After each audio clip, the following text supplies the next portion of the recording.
కావ్య కాబోయే అతనైతే ఇంటికి వచ్చి తగువాడుకొని వాళ్ళ ఇంట్లో వాళ్ళందరితో కూడా గొడవపడి కావ్య వాళ్ళ నాన్న అలాగే వాళ్ళ అన్నయ్య వాళ్ళతో గొడవపడి వెళ్ళిపోతాడు.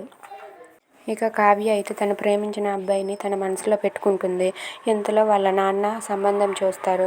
వాళ్ళ అన్నయ్య వచ్చి, నాన్న నీకోసం మంచి సంబంధం తెచ్చారు, దానికి నువ్వు ఒప్పుకుంటావా అని చెప్పి కావ్యని అడిగితే దానికి ఒప్పుకో అని చెప్పి వాళ్ళ వదిన కూడా అంటూ ఉంటుంది. దాంతో కావ్య అయితే, నేను ఎప్పుడైనా నీ మాటను కాదన్నాను ఏంటన్నయ్య, నీ ఇష్టమే నా ఇష్టం అని చెప్పి కావ్య అంటుంది.